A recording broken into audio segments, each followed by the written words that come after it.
Si tu es freelance dans l'audiovisuel ou que tu veux le devenir, il y a une chose qu'il ne faut surtout ne pas faire si tu veux avoir la chance de pouvoir réellement vivre de ta passion. Baisser tes prix. On en parle tout de suite.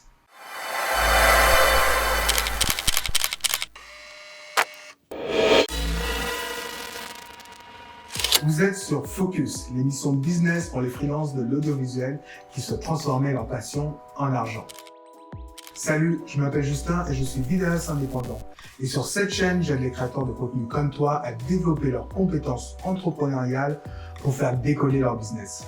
Si tu penses que le plus important pour réussir, c'est la qualité de tes images, tu te trompes. Ce qui va te permettre de payer tes factures et de gagner ta vie, ce sont tes compétences en business. Et c'est de ça qu'on parle ici. Quand on est indépendant, surtout quand on commence, c'est parfois difficile de savoir comment bien réagir face à l'objection la plus courante que l'on reçoit des clients.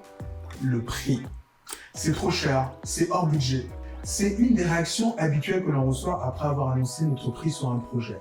C'est sûr, pour la majorité d'entre nous, on n'a pas de formation particulière en vente et les vendeurs nés sont assez rares. Alors trop souvent, notre premier réflexe quand on entend « c'est trop cher », c'est de vouloir baisser notre prix. Parce qu'en réalité, on a peur de perdre les clients. On a peur qu'il aille voir ailleurs et choisir d'autres freelances. Aujourd'hui, je vais t'expliquer pourquoi il ne faut pas signer un client à n'importe quel prix. Si ta première réaction quand ton client te dit que tes prix sont trop chers, c'est de baisser sans résister, à ton avis, que va-t-il se passer dans sa tête? La première chose à laquelle il va penser, c'est que son objection était justifiée et que tu avais bel et bien gonflé tes prix en partant. Et tu veux absolument éviter ce genre de situation. Parce que même si à la fin, tu obtiens le contrat, ton client n'aura jamais confiance en toi. Parce qu'il considère que tu as essayé de le flouer dès le début. Or, le plus important dans une relation client, c'est la confiance. C'est la chose la plus dure à établir et la plus facile à perdre. Et récupérer une confiance perdue, c'est encore plus difficile que de la gagner au début. Comme dans toute relation humaine. S'il n'y a pas de confiance entre toi et ton client, ton contrat va très mal se passer. Ton client va être suspicieux, il va questionner tout ce que tu diras. Bref, tu vas passer ton temps à devoir te justifier et votre relation va être vraiment compliquée, voire très tendue. C'est pas du tout agréable. En plus, tu as une très grande chance de te retrouver à la fin avec un client insatisfait. Et n'oublie pas que la clientèle fait ta réputation professionnelle. Donc si tu veux t'assurer d'avoir et de garder la confiance de tes clients, ne baisse jamais ton prix dès la première objection que tu vas entendre. Et si tu te demandes comment faire pour répondre à ces objections, reste bien jusqu'à la fin car on regardera les différentes solutions ensemble. La deuxième raison pour laquelle il faut résister à la facilité de baisser tes prix, c'est que si tu le fais trop souvent, tu vas finir par t'essouffler.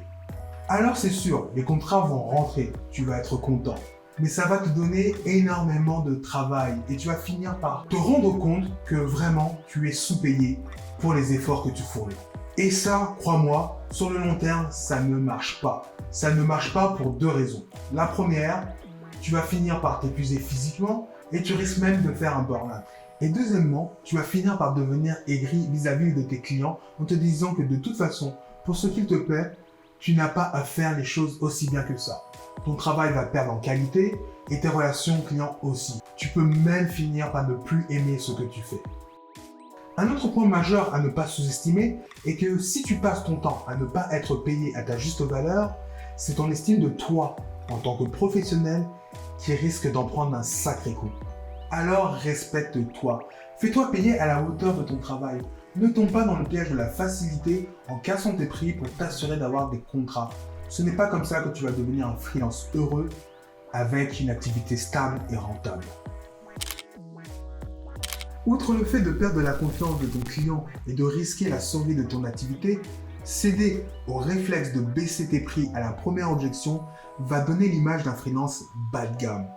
Or, si tu veux faire évoluer ton activité et pouvoir scaler avec le temps, c'est-à-dire augmenter les tarifs en parallèle de l'augmentation de ton expérience et de ton expertise, ça devient impossible vu que tu seras vu comme un freelance bas de gamme. Pourquoi tout d'un coup tes clients habitués à des tarifs bas accepteraient de payer plus cher pour la même chose? Ils n'ont aucune raison de le faire. Moi, personnellement, en tant que client, je ne le ferai pas. Surtout que dans la tête des gens, pas cher rime avec qualité moyenne, voire médiocre. En acceptant de te faire payer en dessous de la qualité du travail que tu offres, donc en dessous de ta valeur, c'est ta crédibilité en tant que professionnel que tu perds. Et donc, le respect de tes clients. Impossible après qu'ils te voient autrement qu'un simple exécutant qui ne fait qu'appuyer sur un bouton le jour du tournage. Et quand on est indépendant, c'est déjà difficile de se construire une bonne image de professionnel, mais se défaire d'une réputation de freelance au rabais pour se recréer une réputation par-dessus, c'est vraiment très compliqué. Alors tu me diras, ok, j'ai compris, mais concrètement, je fais quoi si un client me dit que je suis trop cher? Dans un premier temps, on va partir du principe que tes tarifs sont normaux, ou plutôt adaptés au marché. Dans ce genre de situation, tu peux, premièrement, commencer par lui expliquer ce que comprend exactement ton tarif, ce qu'il va avoir pour ce prix en termes de produit fini, mais aussi en termes de service. Souligne la valeur ajoutée que tu lui apportes. Deuxièmement, sois peut-être un peu plus pédagogue en lui expliquant rapidement le travail réel que le projet demande pour qu'il juge en ayant la bonne échelle de valeur. Mais ne pars pas dans des détails et du jargon technique dont le client s'en fout complètement. Et troisièmement, s'il persiste, l'objectif c'est que tu trouves un compromis qui va te permettre de satisfaire ton client tout en étant capable d'être payé honnêtement pour ton travail.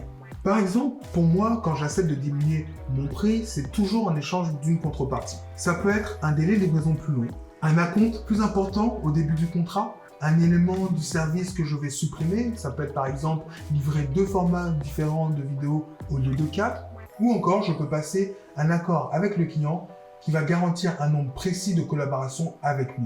Donc tu peux baisser tes prix de temps en temps, mais ne le fais jamais sans négocier.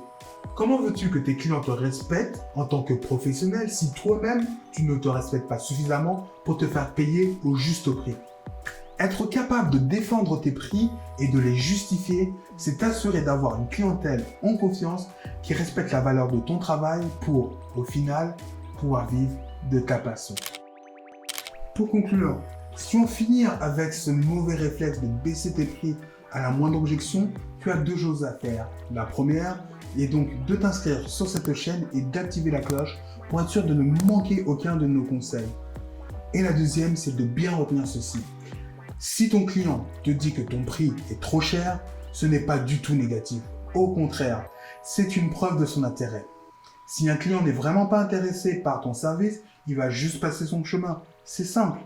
Mais en revenant sur le prix que tu proposes, en fait, il ouvre la porte à la discussion. Et ça, c'est complètement positif. Alors arrête d'avoir peur qu'ils partent et défends tes prix parce que tu sais qu'ils sont justifiés. Cette chaîne est ta chaîne. On l'a construite ensemble. Et si tu veux apprendre plus sur le business de l'audiovisuel, lâche ton pouce bleu et active la cloche des notifications pour ne manquer aucune de nos vidéos. Partage-nous en commentaire les questions que tu te poses et les sujets que tu aimerais qu'on aborde sur cette chaîne. Si tu as des conseils dont je n'aurais pas parlé, n'hésite pas à les partager à la communauté. Nous, on se retrouve la semaine prochaine pour de nouveaux conseils business et en attendant, reste focus.